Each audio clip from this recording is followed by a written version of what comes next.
आंदोलन आहे आणि कशा पद्धतीने तुमच्या अकोले तालुक्यात आंदोलन असेल?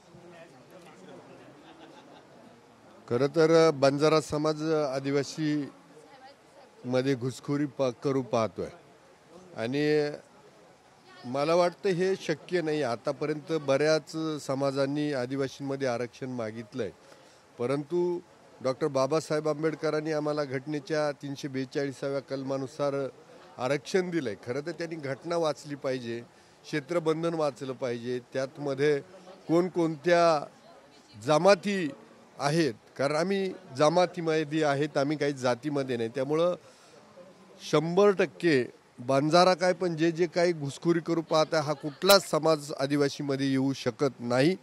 त्यामुळं जर सरकारचं धोरण, सरकारवर दबाव आणण्याचा हे प्रयत्न करताय, सगळे आपली पोळी भाजून घेण्याचा प्रयत्न करताय, पण सरकार जर त्याला बळी पडणार नसेल, सरकार डॉक्टर बाबासाहेब आंबेडकरांच्या घटनेनुसार संविधानानुसार चालतोय, तर त्यामुळं हा प्रश्न आंदोलनाचा उग्र करण्याचा आता एवढा भेडसावत नाही.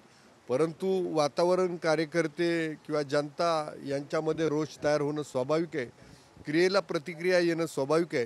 त्यामुळं जोपर्यंत सरकार त्याची भूमिका जी घटनेनुसार आहे, संविधानानुसार आहे आणि आदिवासी समाजावरती जोपर्यंत अतिक्रमण होईन अशी भावना सरकारकडनं घेतली जाणार नाही, तोपर्यंत उग्र आंदोलनाचा विषय नाही आहे. पण महाराष्ट्रामध्ये आज जी बैठक झाली, संघटना सुनीलजी भुसारा होते किंवा आमशादादा होते, आदरणीय जिरवाळ साहेबांच्या नेतृत्वाखाली ही बैठक झाली, गावी साहेबही होते आणि बाकी असंख्य आमदार होते. तर सर्वांनी जर निर्णय घेतला आहे का जिल्ह्यामध्ये तालुक्यामध्ये आंदोलनं करायची, तर भविष्याच्या काळात नक्की तसं उतरावं लागेल. धन्यवाद.